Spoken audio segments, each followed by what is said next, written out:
आज हम मनुस्मृति के सप्तम अध्याय का अध्ययन करेंगे कि सप्तम अध्याय के अंतर्गत राजा के क्या धर्म है, क्या कर्तव्य है, इसका विस्तृत विवेचन हमें प्राप्त होता है। कि वैसे तो अति प्राचीन काल से ही जो धर्मशास्त्र है, उन धर्मशास्त्रों के अंतर्गत राजधर्म का वर्णन होता रहा है। आपस्तम जो धर्मसूत्र है उसने भी संक्षिप्त में जो राजधर्म है उस राजधर्म विषय उन्होंने उसमें उल्लेख किया है। महाभारत के शांति पर्व में भी विस्तार के साथ राजधर्म का विवेचन हमें प्राप्त होता है। और इसी क्रम में जो मनुस्मृति है, उस मनुस्मृति में भी 7वें अध्याय में राजधर्म पर विस्तृत चर्चा की गई है। महाभारत, रामायण, मनु एवं कौटिल्य आदि ने सप्तांग, राज्य, षाड्गुण्य, 3 जो शक्तियाँ बताई गई हैं वो 4 उपाय, अष्टवर्ग एवं पंचवर्ग आदि का विस्तृत उल्लेख किया है। राजधर्म को सभी धर्मों का तत्व या सार कहा गया है। जब हम धर्मशास्त्रीय ग्रंथों का अवलोकन करते हैं, उनका अध्ययन करते हैं, तो उससे हमें पता चलता है कि राजधर्म विश्व का सबसे बड़ा उद्देश्य था। और इसके अंतर्गत आचार, व्यवहार और प्रायश्चित के जितने भी नियम हैं वो सभी नियम इसमें समाविष्ट थे। और धर्मशास्त्र के अंतर्गत राजधर्म एक विशिष्ट महत्व रखने वाला विषय तो था ही, इसीलिए सभी धर्मशास्त्रकारों ने राजधर्म का सांगोपांग विवेचन किया है। राजाओं के क्या अधिकार हैं, क्या कर्तव्य हैं, क्या विशेषाधिकार हैं, उनके अधिकारों एवं विशेषाधिकारों की अपेक्षा राजाओं के कर्तव्यों और उत्तरदायित्वों पर अत्यधिक बल दिया गया है। मनुस्मृति का जो सप्तम अध्याय है, उस सप्तम अध्याय का जो प्रथम श्लोक है, उस प्रथम श्लोक में राजधर्म का कथन कहते हुए महर्षि जो मनु है, वो महर्षि मनु कहते हैं कि मनुष्यों का रक्षक जो राजा है, उस राजा को जिस प्रकार के चरित्र से युक्त होना चाहिए, उसकी उत्पत्ति किस प्रकार से हुई है, उसकी उत्तम सफलता जिस प्रकार के काम करने से होती है, इस दृष्टिकोण को ध्यान में रखते हुए, इस दृष्टि से अब मैं जो राजा के धर्म है, राजधर्म है, उसके जो दृष्टादृष्ट जो कर्तव्य है उसके विषय में कहूँगा कि राजधर्मान प्रवक्ष्यामि यथा व्रतो भवेन नृपः संभवश्च यथा तस्य सिद्धिश्च परमा यथा। कि जो मनुष्यों का जो रक्षक है अर्थात राजा,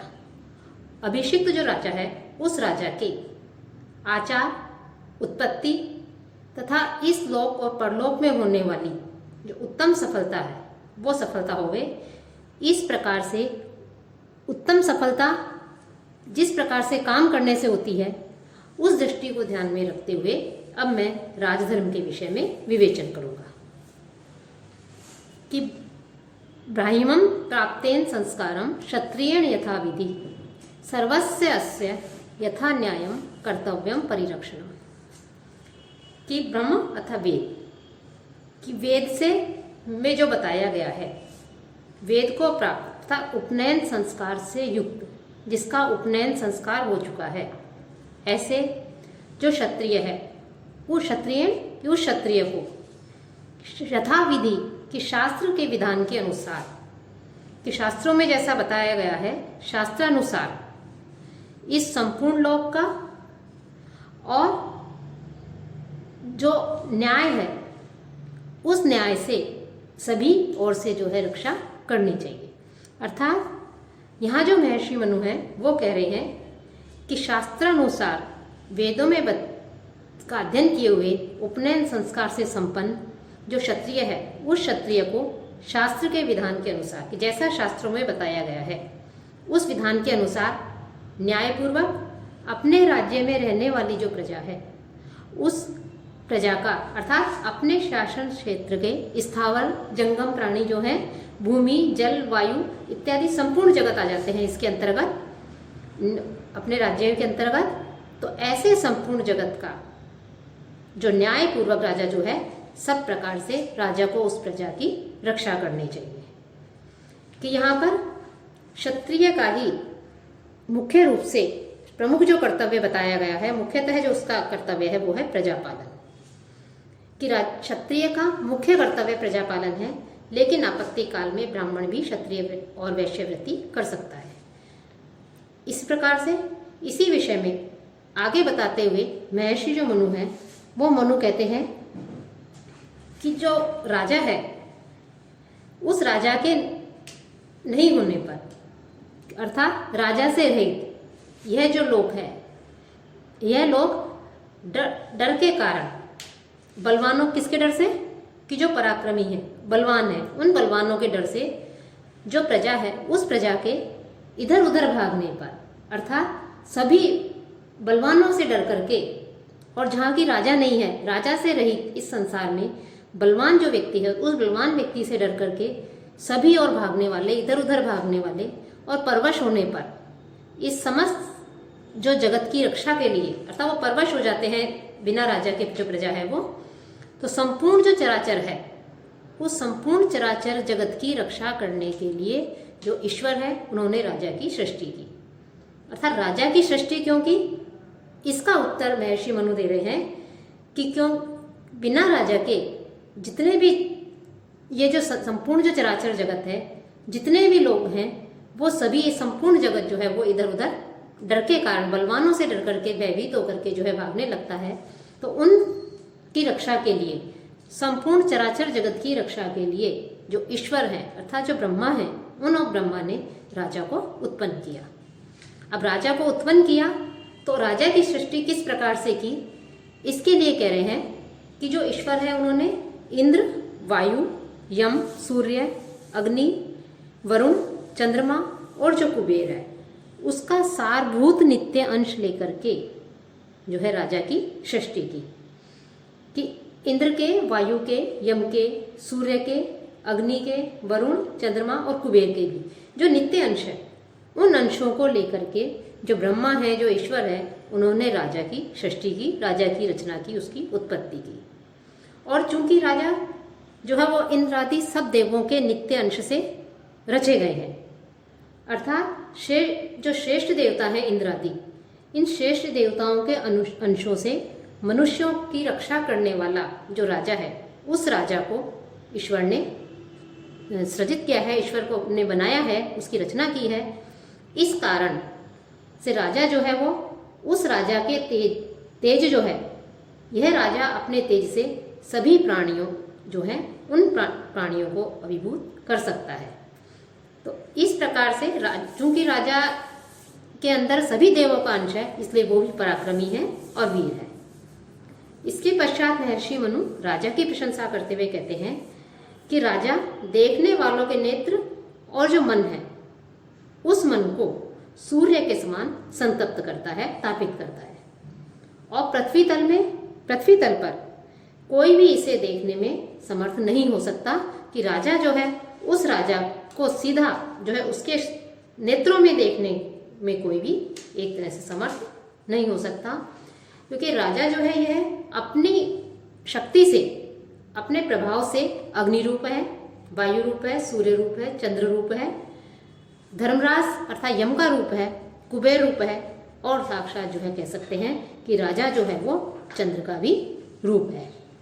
अर्थात राजा अपने प्रभाव से अग्नि भी होता है, वायु भी होता है, सूर्य, चंद्र, धर्मराज, कुबेर और जो वरुण होता है और इंद्र जो है वो भी राजा अपने प्रभाव से होता है। और बालक के होने पर भी ये राजा को यह मनुष्य ही तो है ऐसा समझकर कभी भी जो है उसका अनादर नहीं करना चाहिए। कि यदि राजा बालक हो तो बालक जो राजा है उसका भी कभी भी अपमान नहीं करना चाहिए, क्योंकि वो राजा है और राजा की जो सृष्टि है, राजा की जो रचना है वो देवताओं के अंश से हुई है, इसलिए वो भी चाहे वो भले ही बालक हो लेकिन सम्माननीय है, आदरणीय है। इसलिए यह मनुष्य ही तो है ऐसा जान करके जो बालक जो राजा है उस राजा को का जो है कभी भी अपमान नहीं करना चाहिए, क्योंकि राजा के रूप में देखा जाए तो जितने भी देवताओं का अंश है वो अंश विद्यमान है और यह दैवी शक्ति से युक्त है। यदि साथ ही इसमें आगे वो कहते हैं कि राजा जो है अपने प्रयोजन के अनुसार कार्य तथा जो शक्ति है उसका वास्तविक विचार करना चाहिए उसको, और धर्म सिद्धि के लिए, अपने कार्य की सिद्धि के लिए जो राजा है वो अनेकों रूपों को धारण करता है, अनेक रूप जो है वो धारण करता है। अर्थात स्वयं असमर्थ रहने पर क्षमा करता है और फिर समर्थ होकर के समूल जो है उसको, शत्रु को, अपने को नष्ट कर देता है। और एक ही व्यक्ति में प्रयोजन के अनुसार राजा जो है वो कभी शत्रुता, कभी मित्रता और कभी उदासीनता रखती है। इसलिए राजा अपने को राजा का प्रिय पात्र कभी नहीं समझना चाहिए, क्योंकि राजा जो है वो प्रयोजन के अनुसार विविध रूपों को धारण करता है। राजा जो है विविध रूपता यहाँ पर बताई गई है। और जिस राजा की प्रशंसा से कि जो प्रसन्न होने पर राजा की, तो जिस राजा की प्रसन्नता में कमल पुष्प तुल्य जो मनोहर जो लक्ष्मी है वो लक्ष्मी निवास करती है, और राजा का जो पराक्रम है उस पराक्रम में विजय का निवास होता है, और जिसके क्रोध में जो है मृत्यु रहती है। क्यों? अतः इसलिए जो राजा है वह राजा सर्व तेजों में है। अब यदि राजा के साथ में अज्ञानतावश द्वेष कर लिया जाए तो उस द्वेष का क्या परिणाम होता है कि कोई यदि अज्ञानवश राजा के साथ द्वेष करता है, उसके साथ शत्रुता रखता है, तो वह अवश्य ही शीघ्र ही जो है नष्ट हो जाता है, क्योंकि राजा जो है उसके विनाश के लिए अपने मन को नियुक्त करता है। राजा उसका शीघ्र विनाश करने के लिए प्रेरित होता है जो राजा के प्रति द्वेष रखता है। इसलिए राजा जो है उस राजा का सदैव सम्मान करना चाहिए। कि जो शास्त्र है उन शास्त्रों में जो राजकृत जो नियम है, उन राजकृत जो नियम है उन नियमों का उल्लंघन जो है नहीं करना चाहिए। कि राजा जो है वो शास्त्र की मर्यादा के अनुसार जो अपेक्षित कार्य हैं, उन अपेक्षित कार्यों में जिस धर्म की व्यवस्था करता है उसे नहीं चाहने वालों को, अर्थात जिस कानून को राजा बनाता है, जिन नियमों को राजा बनाता है, तो चाह कर भी यदि कोई व्यक्ति जो है उनको विनष्ट करने की इच्छा रखता है तो उसे ऐसा नहीं करना चाहिए। कि अनिष्ट अर्थात अनभिलषित भी उस धर्म का उल्लंघन नहीं करना चाहिए। कि राजा द्वारा निर्मित जो नियम है, जो कानून है, उनका कभी, क्योंकि वो शास्त्र की मर्यादा के अनुसार बने हुए, शास्त्रों के अनुसार बने हैं, तो उनका कभी भी उल्लंघन नहीं करना चाहिए। क्योंकि राजा जो है उस राजा को ईश्वर का ही अंश माना गया है, इसलिए उसकी आज्ञा को जो है शिरोधार्य मान करके स्वीकार करना चाहिए। और जो राजा है उस राजा के लिए ईश्वर ने सभी प्राणियों का रक्षक, धर्मरूप, ब्रह्मा के तेज से निर्मित स्वकीय पुत्र रूप जो दंड है, उस दंड को राजा की सृष्टि से पहले ही उत्पन्न कर दिया। अर्थात इससे पहले मनु ने बताया कि राजा के द्वारा जो नियम बनाए गए हैं, राजकृत जो नियम है, उनका किसी भी प्रकार से उल्लंघन नहीं करना चाहिए। क्यों नहीं करना चाहिए? क्योंकि यदि कोई उनका उल्लंघन करेगा तो उनके उल्लंघन के लिए करने पर जो ईश्वर है, सृष्टि है, उस सृष्टि से पहले ही, राजा की सृष्टि से पहले ही ईश्वर ने जो है दंड को की जो है सृष्टि कर दी, दंड का निर्माण कर दिया। अर्थात राजा की कार्य सिद्धि के लिए जो ईश्वर है उन्होंने संपूर्ण जीवों के रक्षक, धर्म स्वरूप जो पुत्र है, ब्रह्मा के तेजों में जो दंड है, उस दंड की उत्पत्ति की। यदि राजा के नियमों देखेगी, उस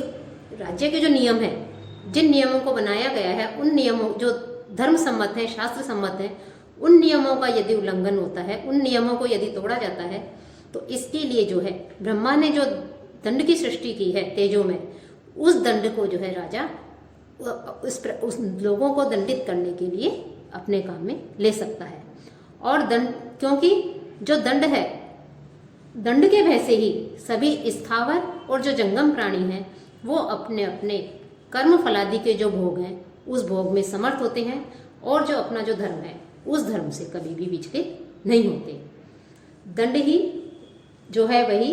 राजा है, पुरुष भी है, नेता है, शासक है। और जो चारों धर्म बताए गए हैं कि जो आश्रम है, चारों आश्रमों के जो धर्म है, उन चारों आश्रमों के धर्म के विचलन का निरोधक भी है। उस दंड को राजा क्यों कहा है? क्योंकि दंड में ही राज करने की शक्ति है, और अन्य सभी लोग जो है उस दंड के विधेय हैं। विनय ग्रहण करने में शासनीय होने से स्त्री तुल्य है। वह दंड जो है नेता है, अर्थात उस दंड के द्वारा ही सब कार्य यथावत प्राप्त होते हैं, अतः वह नेता कहा गया है। वह दंड शासन करने वाला है, क्योंकि दंड की आज्ञा से ही सब अपने अपने कर्म में संलग्न है। और वही दंड चारों जो आश्रम है, उन आश्रमों का जो धर्म है उनके का भी प्रति भी जो है जिम्मेदार कहा गया है। उन धर्मों का पालन करवाने वाला भी दंडी है। दंड ही सारी प्रजाओं पर शासन करता है, दंड ही सबकी रक्षा करता है। सबके सोते रहने पर दंड ही जागता है, क्योंकि सबके सोते रहने पर दंड को जागने की भी क्यों कहा गया है? क्योंकि जब सो जाते हैं सभी, लेकिन जो राजा का जो दंड निर्धारित किया है चोरी आदि करने के लिए, तो दंड के भय से जो चोर आदि हैं वो चोरी आदि जो अनैतिक कर्म है, जो दुष्कर्म है, जो शास्त्र निषिद्ध जो कर्म है, उन कर्मों को नहीं करते हैं, क्योंकि उन्हें दंड का भय रहता है। इसलिए सबके सोते रहने पर दंड ही जागता है। और जो विद्वान लोग हैं वो दंड को धर्म का हेतु कहते हैं। और उचित जो दंड दिया जाता है कि शास्त्रानुसार कि राजा के पास दंड की शक्ति है, तो इसका तात्पर्य यह नहीं है कि राजा उचित अनुचित के विवेक के बिना जो है दंड सबको दंडित करे, चाहे वो उस दंड के लिए उसने कोई कार्य शास्त्र विरुद्ध कार्य किया ही क्यों नहीं किया हो। इसके लिए कह रहे हैं कि उचित दंड की व्यवस्था राजा को करनी चाहिए, कि शास्त्र के अनुसार यथावत विचार कर जो दंड है वह सब प्रजाओं को अनुरत करता है। अर्थात जो शास्त्रों में जो दंड कहा गया है उस दंड का सभी पक्षों पर अच्छी तरह से ध्यान दे करके अच्छी तरह प्रयुक्त करने पर दंड जो है सभी प्रजा को प्रसन्न करता है। और अनुचित रूप से दंड का प्रयोग करने पर जो दंड है वो सब तरफ से जो है धन का और जन का जो है वो विनाश करता है। और यदि राजा जो अपराधी हैं, जो दंड के योग्य व्यक्ति हैं, उनको दंडित नहीं करता है, उनको दंड नहीं देता है, तो ऐसे जो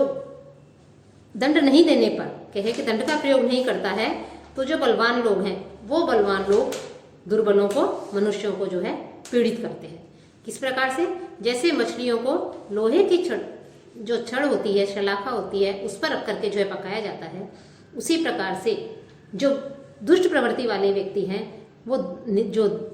सबल व्यक्ति हैं, वो लोग बलवान व्यक्ति हैं, वो लोग दुर्बलों को, असहाय लोगों को जो है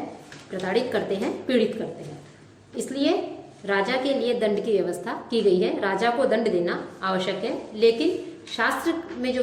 संबंध जान करके उचित अनुचित के विवेक के द्वारा जो अपराधी हैं, जो इस प्रकार से जो है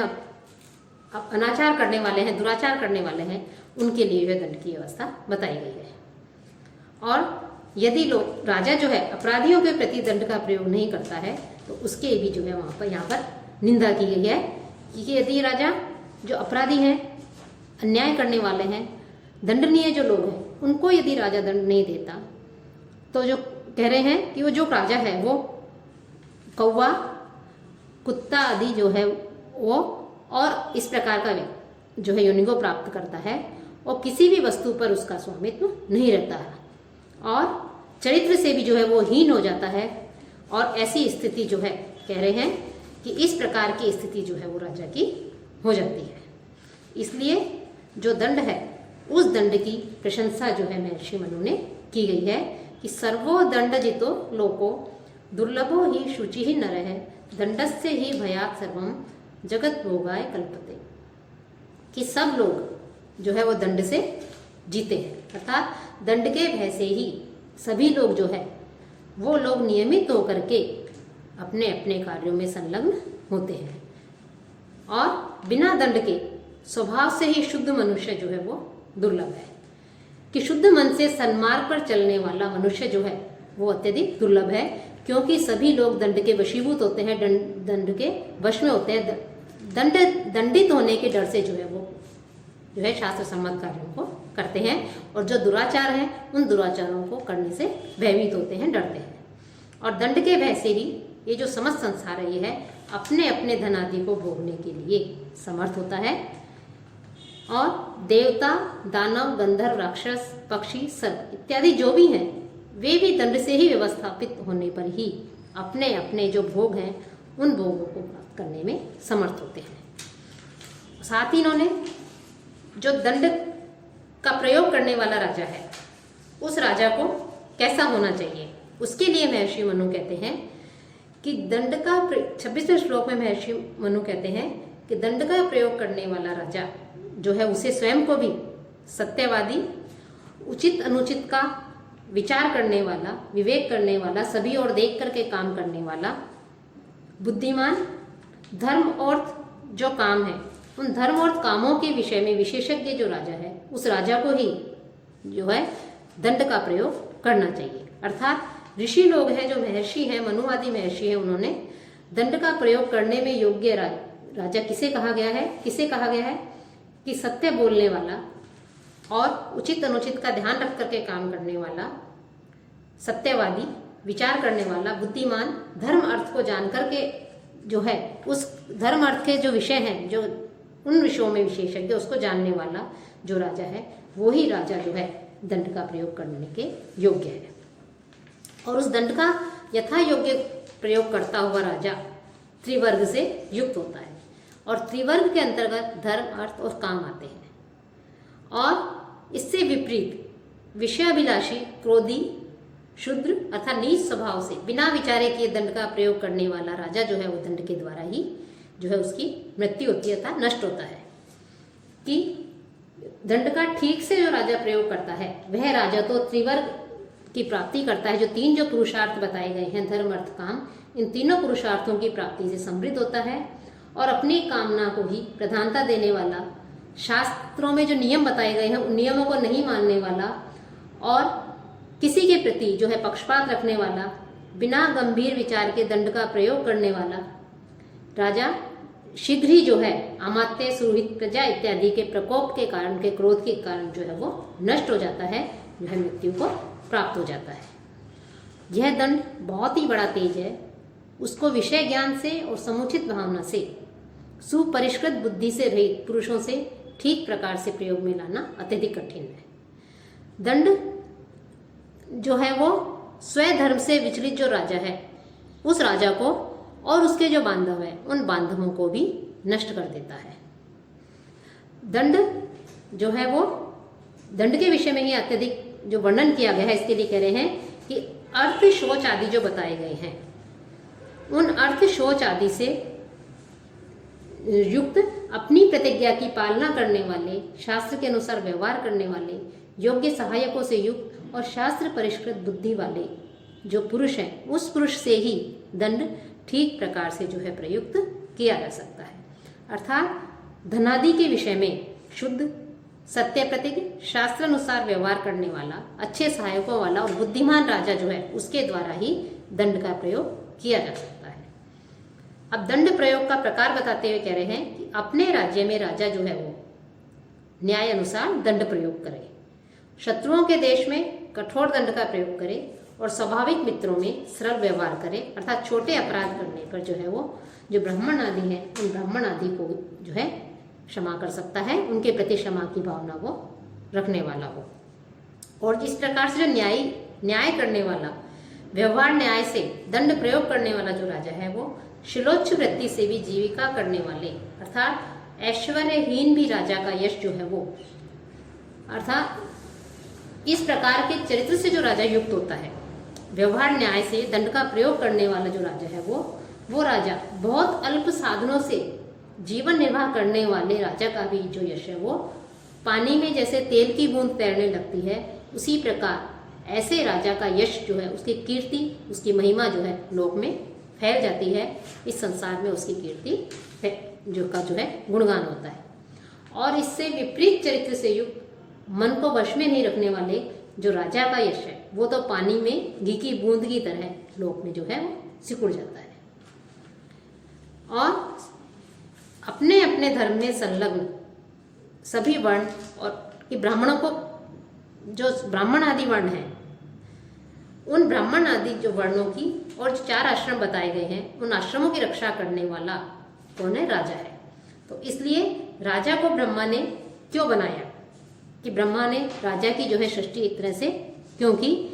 कि शास्त्रोक्त जो क्रम है उस क्रम से अपने अपने धर्म में प्रवृत्त ब्राह्मण, क्षत्रिय इत्यादि वर्ण के जो मनुष्य हैं वो मनुष्यों की, और ब्रह्मचर्य, गृहस्थ आदि जो आश्रम है उन आश्रमों के जो मनुष्य हैं उनकी रक्षा करने वाला कौन है? राजा है। इसलिए राजा को जो है ब्रह्मा जी ने बनाया है।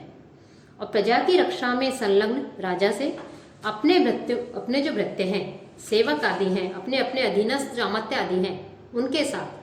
प्रजा की रक्षा करने वाले राजा के जो जो कर्तव्य हैं, उन कर्तव्यों के विषय में मनु कह रहे हैं कि अब मैं तुम्हें बताऊंगा। अर्थात यहाँ तक तो हमने अध्ययन किया कि महर्षि मनु ने राजा जो है उसकी उत्पत्ति जो है देवताओं के अंश से की गई है, और राजा किस प्रकार से अपने राज्य में शांति स्थापित करे, किस प्रकार से समृद्धि को प्राप्त हो, अन्यायों जो अपराधी व्यक्ति हैं उन अपराधियों को जो शास्त्र विरुद्ध जो कार्य करने वाले हैं उनको किस प्रकार से जो है राजा जो है दंड की व्यवस्था करे, उन्हें किस प्रकार नियंत्रण में रखे, इसके लिए कह रहे हैं कि ब्रह्मा जी ने राजा से पहले ये दंड की व्यवस्था कर दी थी, और किस प्रकार से राजा को इस दंड का उचित प्रयोग जो है करना चाहिए, क्योंकि दंड के बिना कोई भी कार्य नहीं करता है। दंड से भयभीत होकर की सभी लोग जो है शास्त्र सम्मत जो नियम है, राजा के द्वारा जो नियम है, उन नियमों का पालन करते हैं। तो राजा के लिए दंड जो है वो एक आवश्यक